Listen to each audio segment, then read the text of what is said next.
ஓம் முருகா போற்றி. ஓம் சரவண பவ. என் அன்பு குழந்தையே, நான் உனக்கு சவால் விட்டு சொல்கிறேன். 100% சொல்கிறேன். புதிய வாழ்வில் நீ நுழையப் போகின்றாய். அந்த புதிய வாழ்வில் பல சந்தோஷங்கள் உன்னை தேடி வர காத்திருக்கின்றன. இது முருகனின் சவால். யார் சவால் விடுகிறார்? அந்த பிரபஞ்சத்தின் பேராற்றலான கந்த பெருமானே உனக்கு சவால் விடுகின்றார். மனிதர்களாகிய நாம் பல நேரங்களில் வாக்கு கொடுக்கின்றோம். சில சூழ்நிலை காரணமாக அதை நாம் தவறவும் விடுகின்றோம். ஆனால் எம்பெருமான் முருகன் ஒரு முறை சொன்னால் அது கல்மேல் எழுதிய எழுத்து போன்றது மகளே. என் பக்தன் கலங்குவதை நான் பார்த்து கொண்டிருக்க மாட்டேன் என்பது முருகனின் சவால். உன் கண்ணீரை துடைத்து உனக்கு மகிழ்ச்சியை கொடுப்பேன் என்பது அவனது 100% உறுதிமொழி. புரிகிறதா? உங்களுக்கு பணக்கஷ்டம் இருக்கலாம், குடும்பத்தில் நிம்மதி இல்லாமல் இருக்கலாம், அல்லது அடுத்தது என்ன என்ற ஒரு பயம் உங்கள் மனதில் ஓடிக்கொண்டே இருக்கலாம். அது உங்களை வாட்டிக்கொண்டே இருக்கலாம். ஆனால் முருகன் தன் 6 முகங்களாலும் உங்களை பார்த்து சொல்கின்றார், மகனே, மகளே, கலங்காதே என்று. உன் துயரங்கள் அனைத்தையும் என் வேலுக்கு நான் இரையாக்குவேன். இனி உன் வாழ்வில் ஒளி வீச செய்வேன் என்று. புதிய வாழ்வில் உன்னை நுழைய வைக்கப் போகிறேன் என்று உனக்கான 100% உறுதிமொழியை அவர் உனக்கு தந்திருக்கின்றாய். புதிய வாழ்வு என்றால் என்ன? பழைய கவலைகள், ஏமாற்றங்கள், உங்களை வீழ்த்திய துரோகங்கள் அனைத்திற்கும் முற்றுப்புள்ளி வைக்கப்படும் ஒரு புது அத்தியாயம். ஒரு செடி வளர வேண்டுமென்றால் பழைய காய்ந்த இலைகள் உதிர வேண்டும். அதுபோல உங்கள் வாழ்வில் இருந்த எதிர்மறை ஆற்றங்கள் அனைத்தும் விலகும் காலம் வந்துவிட்டது. பழைய எண்ணங்கள் உங்களுக்குள் இருந்தால் அதை விட்டு விடுங்கள். நேற்று நடந்த தோல்விகளை நினைத்து இன்றைய பொழுதை நீங்கள் வீணாக்காதீர்கள். முருகனின் வேல் இருக்கின்றது. முருகனின் வேல் என்பது வெறும் ஆயுதம் அல்ல, அது ஒரு ஞான வேல். அது நம் அறியாமையையும் நம்மை சுற்றியுள்ள தீய சக்திகளையும் அழித்து நமக்கு புதிய பாதையை வழிகாட்டும். நெஞ்ச கன கல்லு நெகிழ்ந்து உருக தஞ்சத்து அருள் சண்முகனுக்கு இயல் சேர். ஆம், உங்கள் வாழ்வில் எவ்வளவு பெரிய கல்லாய் நின்ற தடிகளும் உருகி போகும். ஒரு புதிய வேலை, புதிய தொழில், புதிய உறவு, மனதில் ஒரு புதிய அமைதி, இதில் ஏதோ ஒன்றுடன் உங்கள் புதிய வாழ்வு தொங்க போகிறது. பல சந்தோஷங்கள் தேடி வரப்போகிறது. பல சந்தோஷம். இங்கு ஒரு சந்தோஷம் என்று அவர் சொல்லவில்லை, பல சந்தோஷம் என்று சொல்லியிருக்கின்றார் என்றால் அதுவும் நீங்கள் அதை தேடி போக வேண்டியதில்லை, அதுவே உங்களை தேடி வரும் என்று சொல்கின்றார். நாம் பல நேரங்களில் மகிழ்ச்சியை தேடி அழைகின்றோம். பணம் வந்தால் மகிழ்ச்சி, பதவி வந்தால் மகிழ்ச்சி என்று ஓடிக்கொண்டே இருக்கின்றோம். ஆனால் முருகனின் அருள் கிடைத்துவிட்டால் நிம்மதியும் சந்தோஷமும் நதிகளைப் போல உங்களை நோக்கி ஓடி வரும். நோயில்லாத வாழ்வு, மன அமைதி, குடும்பத்தில் ஒற்றுமை, பொருளாதாரத்தில் வளம், இந்த 4ம் கலந்த பேரானந்தமே அந்த பல சந்தோஷம். முருகனின் 2 புறமும் இருக்கும் தெய்வானையும் வள்ளியும் முறையே கிரியா சக்தி, இச்சா சக்தியை குறிக்கின்றார்கள் அல்லவா? நடுவில் இருக்கும் முருகன் ஞான சக்தி. இந்த 3 சக்திகளும் ஒன்றாக இணையும் போது உங்கள் இல்லத்திலும் உள்ளத்திலும் மகிழ்ச்சியானது தாண்டவம் ஆடும் என்பதில் எந்த ஒரு ஐயமும் இல்லை. தெய்வீக சக்தியை உள்வாங்கிக் கொள்ளுங்கள். எப்போதெல்லாம் கிடைக்குமோ அவரின் பெயரை சுச்சரித்து கொண்டே இருங்கள். முருகன் உங்களுக்காக சவால் விட்டு சொல்லிவிட்டிருக்கிறார் அல்லவா? இனி பயத்திற்கு உங்கள் வாழ்வில் இடமும் இல்லை. இன்று முதல் எனக்கு எல்லாம் நன்மையாகவே நடக்கும் என்ற நேர்மறை எண்ணத்தோடு உங்கள் கடமைகளை செய்யத் தொடங்குங்கள். கந்த சஷ்டி கவசத்தையோ அல்லது ஓம் சரவண பவ என்ற மந்திரத்தையோ தினமும் மனதிற்குள் உச்சரியுங்கள். உங்கள் வாழ்வில் நீங்கள் நுழைய போகும் அந்த புதிய வாழ்வு சிறப்பானதாக அமையவும், உங்களை தேடி வரப்போகும் பல சந்தோஷங்களை நீங்கள் நல்முறையில் அனுபவிக்கவும் அந்த 6 முக பெருமானை மனமுருகி பிரார்த்தித்துக் கொள்ளுங்கள். வெற்றிவேல் முருகா, வீரவேல் முருகா என்று அவர் நாமத்தை நீங்கள் சொல்லிக் கொண்டே இருங்கள். நாம் கடவுளிடம் எது வேண்டுமானாலும் அவர் அமைதியாக இருப்பதற்கு காரணம் இருக்கும். நீங்கள் கடவுளிடம் பேசுவதை மட்டும் நிறுத்திவிடாதீர்கள். இறைவனிடம் நீங்கள் பேசுங்கள். இறைவனிடம் பேசும் வார்த்தைகள் மிகவுமே வலிமையானவை. இறைவனிடம் திரும்ப திரும்ப ஒரு விஷயத்தையே சொல்லும்போது அது கண்டிப்பாக நிறைவேறியே தீரும். இறைவனிடம் நீங்கள் கேட்கும் ஒவ்வொன்றையும் அவர்கள் கவனித்து கொண்டு தான் இருக்கிறார். உங்கள் பிரார்த்தனைகள் கண்டிப்பாக ஒரு நாள் நிறைவேற்றப்படும்.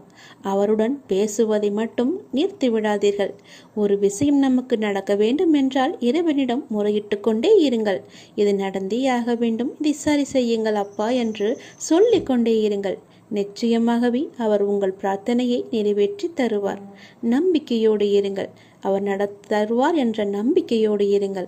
நம்பிக்கை இருந்தால் அந்த வானமும் நமக்கு வசப்படும்.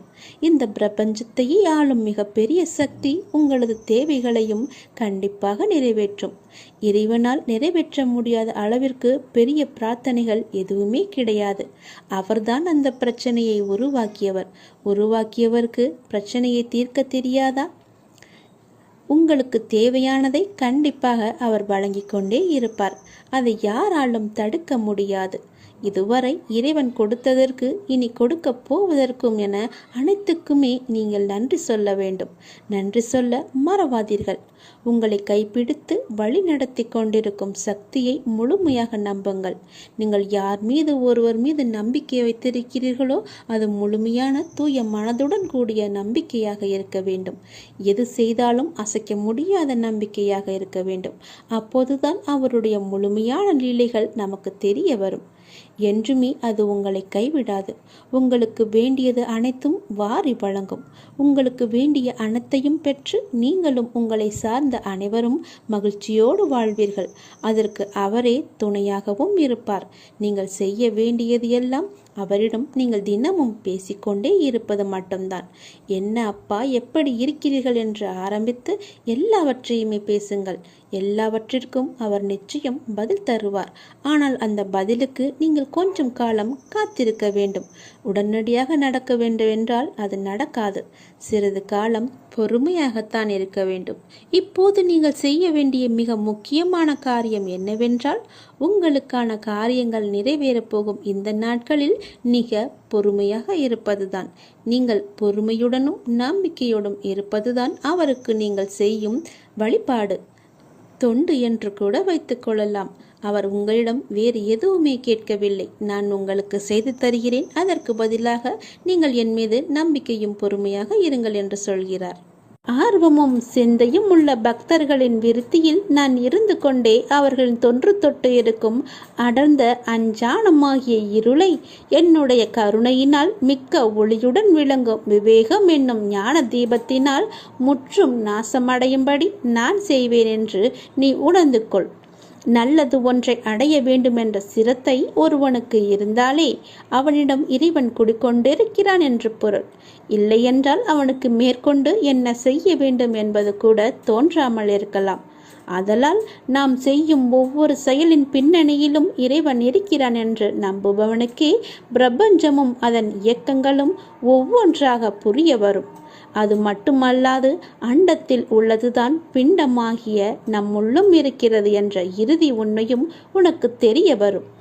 செய்யும் தொழிலே தெய்வம் என்று அப்படி செயல்புரிபவனுக்கு தொன்று தொட்டு விளங்கும் அறியாமை என்னும் இருளை போக்கி ஞானத்தை நான் வழிய வந்து தந்துவிடுவேன் என்று பகவான் கிருஷ்ணன் நமக்கு உத்தரவாதம் தந்திருக்கிறார்.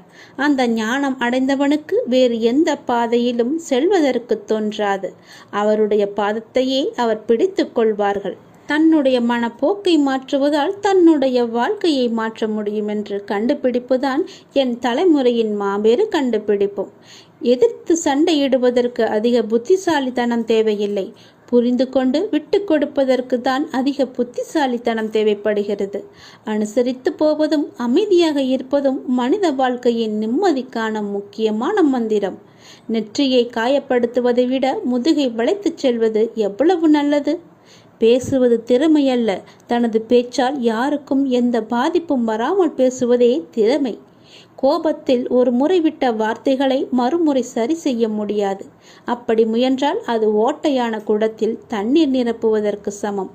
நல்ல புரிதல் உள்ளவர்களுக்கு சொல்ல தேவையில்லை. புரியாதவர்களுக்கு எவ்வளவு சொல்லியும் பயனில்லை. ஒரு இடத்தில் எப்படி பேச வேண்டும் என்று கற்றுத்தர நிறைய பேர் இருக்கிறார்கள். ஏன் பேசாமல் இருக்க வேண்டும் என்று கற்றுத்தர வாழ்க்கை மட்டுமே நமக்கு இருக்கின்றது. நல்லதை கூட சில இடங்களில் பேசாமல் இருப்பதே நமக்கு நல்லதுதானே. காரணமின்றி ஒருவன் உங்களை அவமானப்படுத்துகிறான் என்றால் உங்கள் பாவத்தை அவர்கள் மொத்தமாக குத்தகை எடுப்பதற்கு நிகர். உமக்கு சுபிட்சம் கிடைக்கப் போகிறது என்ற அர்த்தம். அவர்களுக்கு பெரும் கேடு கிடைக்கப் போகிறது என்று நீ புரிந்து கொள். அவர்கள் உன்னை அவமானப்படுத்தினால் சந்தோஷமாகவே அதை எடுத்துக்கொள். அவர்களுக்கு கெட்ட காலம் ஆரம்பித்து விட்டது என்று நீ புரிந்து கொள். உங்களை எவர் புரிந்து கொள்ளாவிட்டாலும் பரவாயில்லை. உங்கள் வழிகளில் நீங்கள் உண்மையாக இருங்கள். எந்த துயர் வந்தாலும் அத்துயரை போக்கி புத்துயிர் அருளும் இறைவன் உங்களோடு எப்போதுமே இருக்கிறார். ஆகவே நீங்கள் எதற்குமே பயம் கொள்ளாதீர்கள். மழையளவு துயர் வந்தாலும் மாமருந்தாய் காத்து நிற்பவன் இறைவன் ஒருவனே என்பதை நீங்கள் உணர்ந்து அவரிடம் நம்பிக்கை கொள்ளுங்கள். அவரே எல்லாவற்றையுமே பார்த்து கொள்வார்.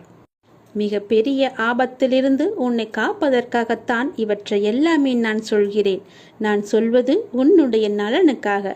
நான் சொல்வதை தவறாமல் கேட்டு அதன்படி நடத்துக்கொள். உண்மையில் உங்களுக்கு ஒரு எதிரி உண்டு எனில் உள்ளத்தில் எழும் ஒழுங்கற்ற எண்ணமே என்பதில் நீங்கள் கவனம் செலுத்துங்கள்.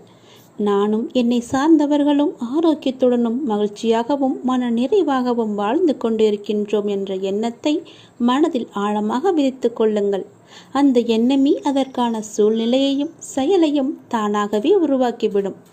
எந்த மனது நல்லது நினைக்கிறதோ அந்த மனதிற்கு நல்லதே நடக்கும். யார் ஒருவர் மற்றவர்களும் நன்றாக இருக்க வேண்டும் என்று நினைக்கின்றாரோ அவர் நன்றாகவே இருப்பார். இதை பின்பற்றினால் உங்களுடைய வாழ்க்கை சிறப்பாக மலரும். உங்கள் திறமையை கொள்ளும் முதல் எதிரி உங்களின் தயக்கம்தான். தயக்கத்தை நீங்கள் விட்டொழியுங்கள். எந்த ஒரு மோசமான சூழ்நிலையும் உங்களை பலவீனப்படுத்தாமல் பார்த்து கொள்ளுங்கள். மாறாக நீங்கள் எப்போதும் ஆக்கப்பூர்வமான மனநிலையோடு தன்னை உறுதியாக வைத்துக் கொள்ளுங்கள். பிடிக்காத விஷயத்தை கண்டு கொள்ளாமலும் வேண்டாத விஷயங்களில் உங்களை கவனம் செலுத்தாமலும் தேவையற்ற கேள்விகளுக்கு பதில் சொல்லாமலும் நீங்கள் இருந்து பாருங்கள். உங்கள் உடலும் மனமும் ஆரோக்கியமாகவே இருக்கும். எந்த ஒரு பிரச்சனையும் உங்களை வந்து நேராது. உங்களுடைய நிம்மதியும் தொலையாது. நீங்கள் எப்பொழுதும் சந்தோஷமாகவே இருக்கலாம். எந்த ஒரு பிரச்சனையும் இன்றி மகிழ்ச்சியாகவே வாழலாம். தேவையற்ற பேச்சுக்களை நீங்கள் குறைத்து கொண்டால், வீண் வாக்குவாதங்களை நீ தவிர்த்து கொண்டால், தேவையற்ற எண்ணங்களை நீங்கள் விலக்கி கொண்டால் எல்லாமே உங்களுக்கு நல்லதாகவே அமையும். உங்களுடைய எதிரியை உங்களுக்கு அருகிலேயே வைத்துக்கொண்டு சுற்றுமுற்றும் பார்ப்பது எதற்காக? நான் சொல்வது புரிகிறதா? அக்கம் பக்கத்தினர் எல்லாம் உன்னை பற்றி தவறாக பேசுகிறார்கள். அவர்கள்தான் என்னுடைய எதிரி என்றும் நினைக்கிறாய். உன்னை சுற்றியுள்ள உறவினர்கள் உன்னை அப்படி பார்க்கிறார்கள். அவர்கள்தான் என் எதிரி என்று பார்க்கிறாய். எல்லாமே தவறு. உன்னுடைய எதிரி வேறு எங்குமே இல்லை. அவர்கள் பேசுவது இயல்புதான். அவர்கள் பேசிவிட்டு போகட்டும். அவர்களையெல்லாம் நீ பெரிதாக எடுத்துக்கொள்ளாதே. உன்னுடைய எதிரி உனக்குள்ளேயே இருக்கிறது. நீ அவர்களையெல்லாம் செவிமடுத்து பார்க்காதே. நீ செவி கொடுத்து பார்க்கும்போதுதான் அவர்கள் உனக்கு தெரிகிறார்கள். செவி கொடுக்காமல் பார், அவர் உன் கண்ணுக்கு தெரிய மாட்டார்கள். அவர்கள் பேசுவது உன் காதுக்கு கேட்காது. நீ உன்னுடைய மனதை மட்டும் எப்பொழுதும் அலைப்பாய விடாமல் தைரியமாக ஒரு நிலையில் வைத்துக்கொள். உன்னுடைய எதிரி மனம் அலைந்து கொண்டிருக்கிறது. அந்த மனதை பிடித்து ஒரு நிலைப்படுத்து. என்னிடம் கொண்டு வா. அதாவது என்னுடைய நாமத்தை நீ ஜபித்து கொண்டே இரு. எவ்வளவு பெரிய துயரமானாலும் துன்பமானாலும் கண்ணிமையில் நொடிப்பது போல ஒரு நொடியில் அந்த துன்பம் எல்லாம் காணாமல் போய்விடும். இது என்னுடைய வாக்கு. நான் சொல்வது நிச்சயமாகவே பலிக்கும். உன் எதிரியை முதலில் நீ அழித்துவிடு. என்னை உதாசீனப்படுத்தாமல் இதை கேள். மிக முக்கியமான செய்தியை சொல்லதான் நான் வந்திருக்கிறேன். இதை நீ கேள். என்னை நீ காக்க வைக்காதே என் தங்கமே. சந்தனத்தின் வாசனை திரவியம் அதை தேய்த்தால்தான் காற்றில் பரவுகிறது.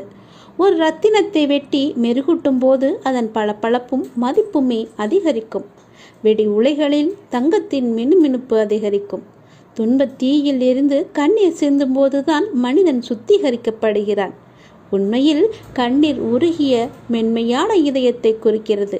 கடவுளின் முன்னிலையில் ஆனந்த கண்ணீர் வருகிறது. கடவுள் அமைதியாக இருந்தால் வருந்துதல், குற்ற உணர்வு மற்றும் வலி ஆகியவற்றால் நமக்கு கண்ணீர் வடிகிறது. கண்ணீரை உடல் சுத்தப்படுத்தி கண்கள் பிரகாசமாக்கும் என்று மருத்துவர்கள் கூட சொல்கிறார்கள். இதயத்தின் ஆழத்தில் மறைந்திருக்கும் எதிர்மறை எண்ணங்களை துடைத்து மனிதனை உண்மையான உன்னதமாக்கும் என்று கவிஞர்களும் கூறுகிறார்கள். உண்மையில் கூறப்போனால் கடவுள் அருளிய கண்ணீர் ஒரு அற்புத மருந்தை போல மனித மனதை சுத்தப்படுத்தி தூய்மையாக்கி அழகுபடுத்தி மேம்படுத்துகிறது. நெருக்கடியான நேரத்தில் மட்டுமல்ல, எல்லா சந்தர்ப்பங்களிலும் எல்லா இடங்களிலும் நாம் கடவுளின் நாமத்தை ஜபிக்க வேண்டும். வாழ்க்கையின் இடர்களை சமாளிக்க கடவுள் நமக்கு ஒரு திடமான மனதை கொடுத்திருப்பார். துன்பம் இன்பம் இரண்டுமே இறைவனால் கொடுக்கப்பட்டவைதானே. எனவே இரண்டையுமே நாம் ஏற்றுக்கொள்ளதானே வேண்டும். இன்பம் வரும்போது நாம் ஏற்றுக்கொள்ளும் போது துன்பத்தை மட்டும் ஏன் தள்ளிவிட வேண்டும்? துன்பத்தை கொடுக்க தெரிந்த இறைவனுக்கு அதை போக்க வழி சொல்லித்தர மாட்டாரா? நீ கவலைப்படாதே. கண்ணீரையும் புன்னகையையும் இறைவனின் பரிசாக நீ கருத வேண்டும். ஒளியின் முக்கியத்துவம் இருளில்தான் தெரியும். நீண்ட மணி நேர கடின உழைப்புக்கு பிறகுதான் ஓய்வின் மதிப்பை நம்மால் உணர முடியும். உழைத்து உழைத்து பார், ஒரு நிமிடமாவது உட்கார்ந்தால் தேவலாம் என்று உன் மனதுக்கு தோன்றும் அல்லவா? அப்படித்தான் இதுவும். துக்கத்தால் துன்பப்படும் போது இன்பம் என்னவென்று நமக்கு தெரியும். நமது பாவங்களை கழுவி பிரச்சனைகளிலிருந்து நம்மை சுத்திகரிக்கும் அப்பாவிற்கு நாம் எப்படி நன்றி இல்லாதவர்களாக இருக்க முடியும்? நாம் அவருக்கு நன்றி கூறிக்கொண்டே தான் இருக்க வேண்டும். ஏதாவது ஒரு ரூபத்தில் எப்படியாவது நம்முடைய கஷ்டத்திற்கு நிவாரணத்தை அவர் தந்து கொண்டு தான் இருக்கிறார். ஆனால் எந்த ரூபத்தில் வருவார் என்று நமக்கு தெரியாது. அது அவருக்கு மட்டும்தான் தெரியும். ஆகவே குரு மற்றும் ஆதி இறைக்கு நன்றி உடையவர்களாக நாம் இருப்போம். நாம் இன்று செய்யும் செயலுக்கு நாம் இறைவனுக்கு நன்றி சொல்வோம். இவற்றையெல்லாம் சொன்னது உனக்கு புரியாமல் தான் இருக்கலாம். இது நான் நேரடியாக சொல்லாமல் சில சூட்சமமாகத்தான் சொல்லியிருக்கிறேன். அதை நீ புரிந்து தெளிந்து கொள். அப்போதுதான் உன் வாழ்வு எந்த பிரச்சனையும் இல்லாமல் இருக்கும். இதை நீ உதாசீனப்படுத்தாது. இன்றோடு உன் போராட்ட வாழ்வுக்கு முடிவுக்கு வந்துவிடும். நீ கவலையப்படாதே. இதை நீ ஒரே ஒரு முறை கேட்டால் என்றால் உன்னுடைய வாழ்வு இன்பமயமாக மாறும். உன் போராட்டம் எல்லாமே முடிவுக்கு வந்துவிடும். இது என்னுடைய சத்திய பிரமாணம். நீங்கள் முன்னேறுங்கள்.